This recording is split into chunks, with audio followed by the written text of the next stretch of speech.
at 160 million. Here it is at 170 million dollars. 170 is bid and selling. Here it is then, the gentleman's bid, ladies and gentlemen, at 170 million for the Warhol is selling here.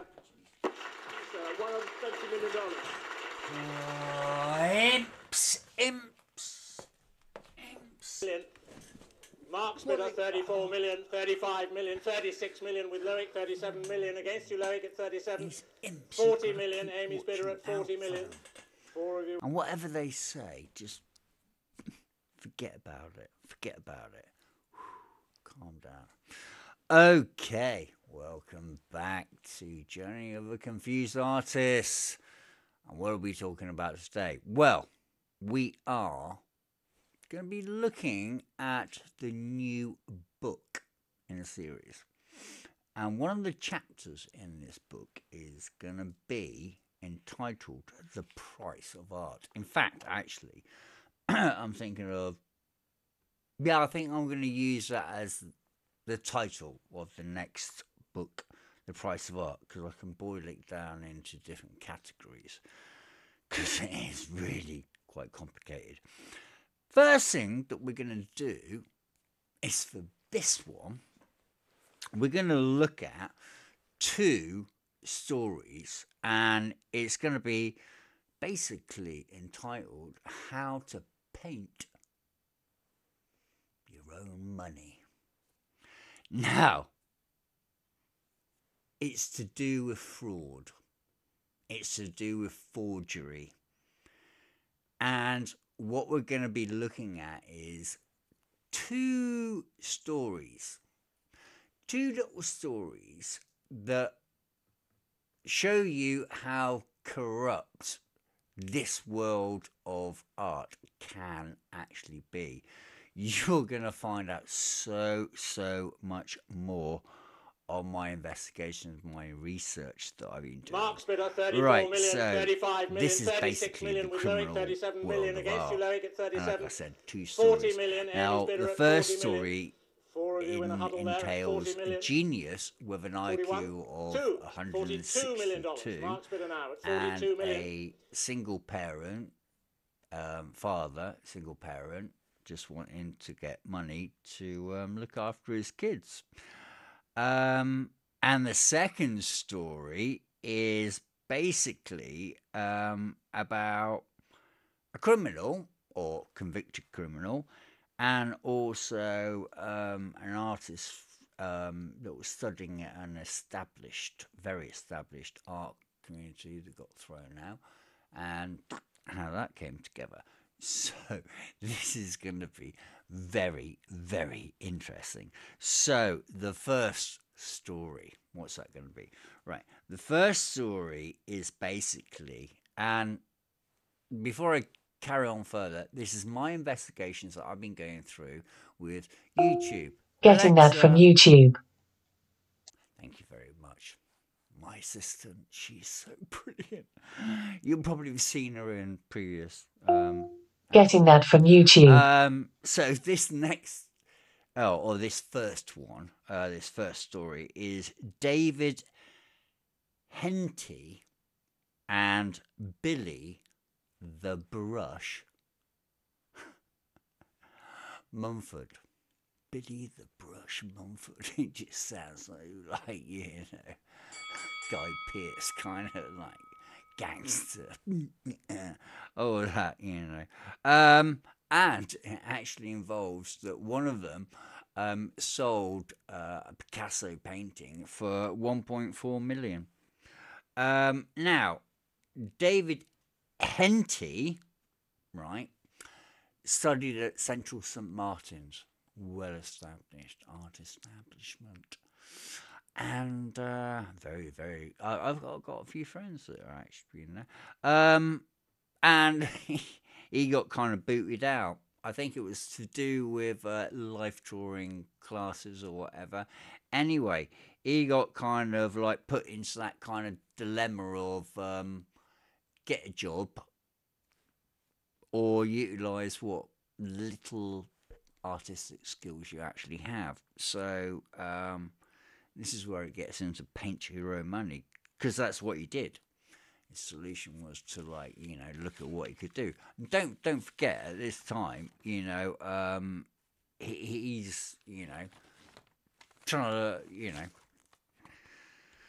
just get by. And there's another geezer called Billy the Brush Mumford, and he learnt his artwork while being incarcerated by Her Majesty in prison. He was put into art classes. Really, obviously, this is showing how beneficial it can be. And he learned the craft of art and kind of put it into the context of looking at how we can survive, and basically did forgeries for passports. But for some reason, the two of them kind of like got together. And this is the funny thing. They started selling their fake art of masters on eBay. On eBay. Absolutely amazing. And what they actually do is there's a process that they go through. So they will go to car boot sales, obviously to try and find the material that they'll need to make the fake look authentic. There's a video, and I'm going to be interjecting now little bits from my research, and I'll put credits. But basically, they go to boot sales. They get all the material together to try and create something that will be deemed as, you know, authentic, original artwork, worth lots of money. And the way that they do it is they'll get an auctioneer's catalogue, looking at the paintings that are going to be auctioned, the style of the artwork, the artists themselves, and then they'll look at that and then find the material at the car boot sale that matches that artist, that Christie's or Sotheby's or any kind of auction house is actually putting up in their catalogue. So they use that as a reference, and from that they'll actually find the material and put it together. Now, there is a documentary which you'll see in a little second that carries on explaining a little bit more. But that's just the first little story of printing or painting your own money. Now, you would now normally think, well, no longer the starving artist. That's wrong.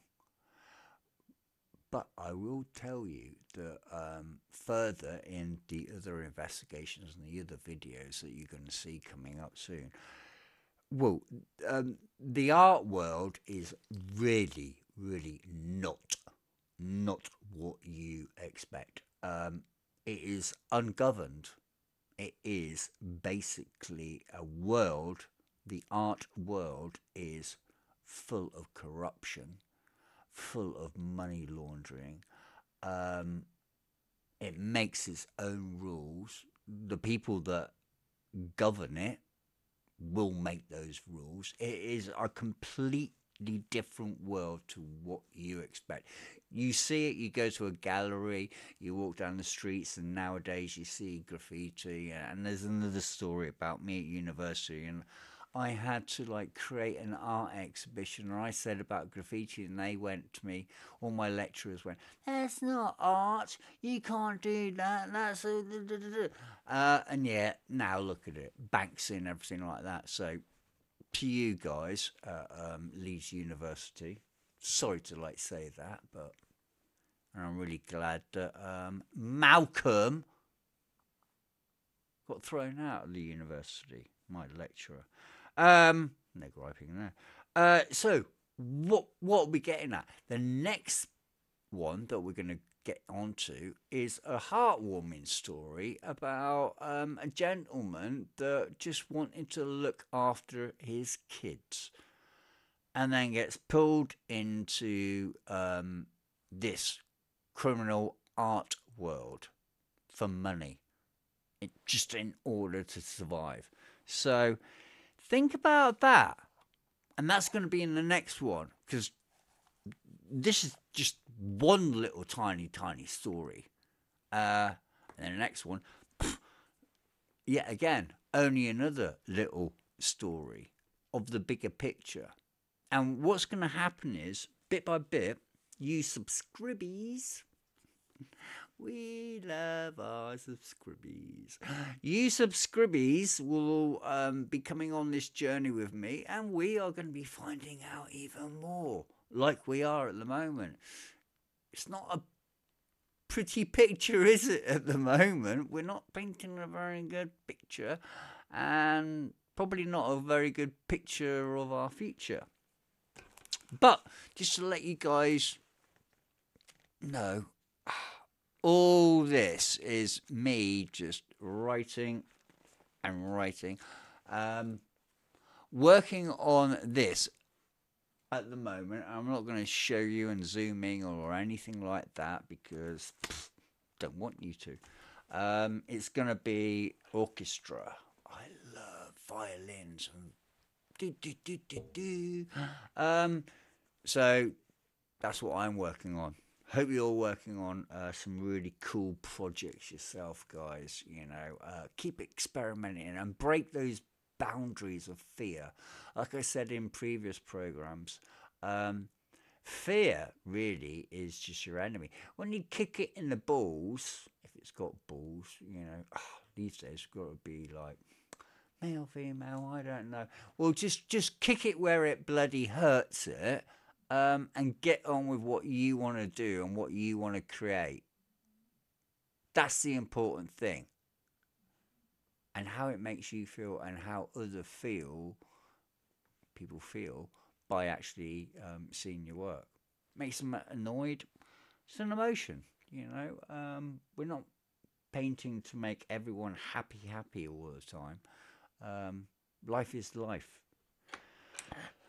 As I've discovered. Look forward to seeing you guys and gals on the next little trip. Like I said, it's going to be more criminal again. The next one's going to be a next story again about forgeries. Then following that, it's going to be about, well, the art market. Who controls the art market? And like I've previously said, the art market is controlled by a very small amount of people, but it's worth X amount of billions and billions. Now, these people are not controlled. There are no rules that touch them. And so, therefore, they can manipulate and change exactly what they want, how they want. And we're going to find that out. It will probably be... Might have to put security cameras up, you know, in case they hunt me down.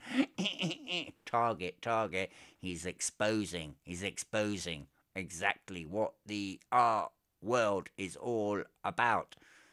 Because it's not just about this in my hand, is it?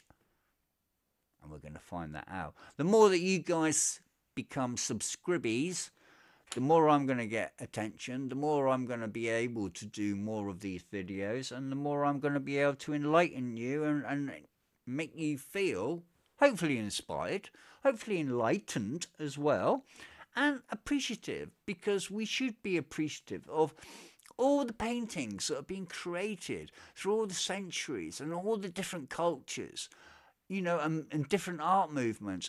They've all resonated and given us all, as you know, society, really, really good feelings, and that's really celebrated. And I want that to move forward. We're getting into all this, you know, eye technology ones. Now it's being regressed, and let's get back to this traditional.